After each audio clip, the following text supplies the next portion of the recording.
Hello everyone. Today is Tuesday, December 28th, 2021. Star Africa halts sugar exports. This article is taken from Newsday. One of Zimbabwe's biggest sugar producers has shelved exports in response to steep local demand in the past few months, which has outstripped supply. The Zimbabwe Stock Exchange listed Star Africa Corporation said refined white sugar had been attracting fresh consumer interest on the domestic market. At its flagship operation, Gold Star Sugars Harare GSSH saw volume spike by 46% during the half year ended September 30th, 2021.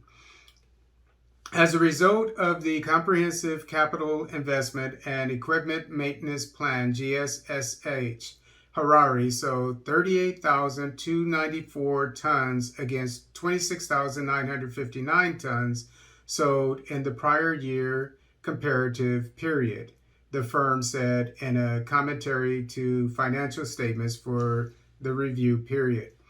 The 46% improvement in sales was possible due to the demand for white refined sugar on the market, which remains high.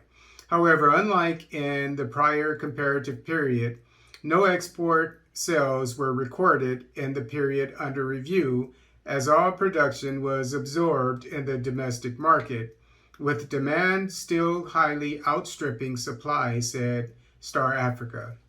Star Africa's revenues increased by 38% to 3,92 billion.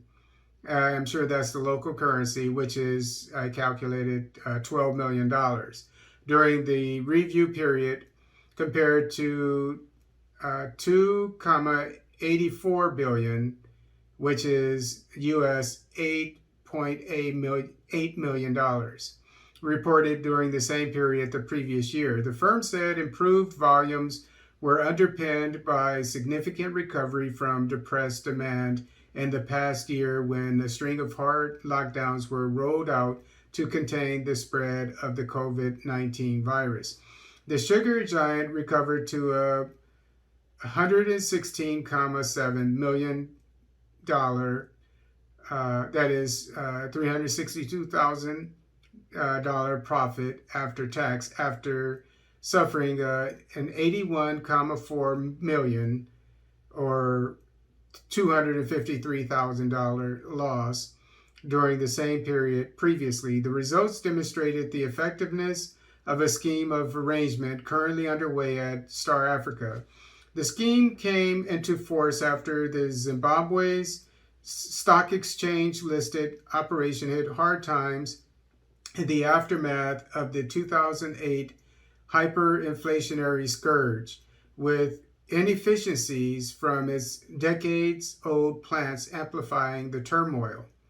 Last week, Star Africa said 99.9% of creditors had been paid off under the arrangement.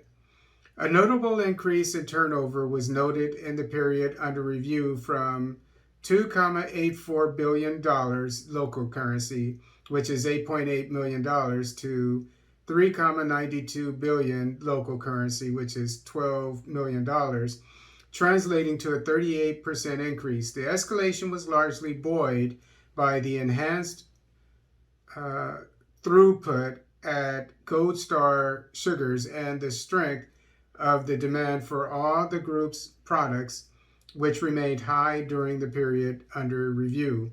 The improved turnover is also a recovery from the depressed performance, which had been caused by a 3-week shutdown in operations between July and August 2020 because of a COVID-19 incident that had occurred at the Harare refinery, Star Africa said. The group's earnings before interest, tax, depreciation, and amortization rose 20% to $579.68 million in local currency, which is $1.8 million, compared to $400 82.10 million local currency, which is $1.5 million, recorded in the prior year comparable period. The improved performance was largely due to capital investment and equipment maintenance plan. At Country Choice Foods, one of the firm's key units, products continue to dominate the market, with sales volumes increasing by 27% from the prior year comparable period. Associate company Tonget Hulett Botswana recorded a profit after tax of 99.1 million local currency, which is 283,000. Star Africa earned 30.4 million local currency, which is 94,000 after converting earnings into local currency. The properties business recorded a slight increase in revenue amounting to 12.57 million local currency compared to 12.41 million local currency in the prior year comparable period. And what I like about this article is this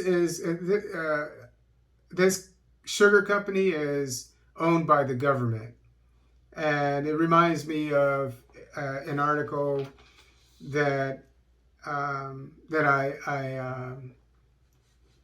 posted a few days ago about the sugar industry and in Nigeria, very similar to this. And the one in Nigeria said that it was owned by a Nigerian, and the article was saying that within a few years it planned to not export sugar.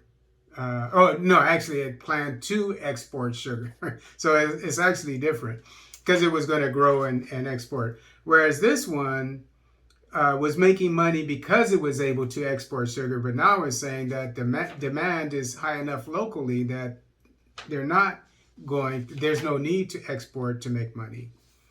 So two great developments and going in different directions in Nigeria a few days ago and now in Zimbabwe.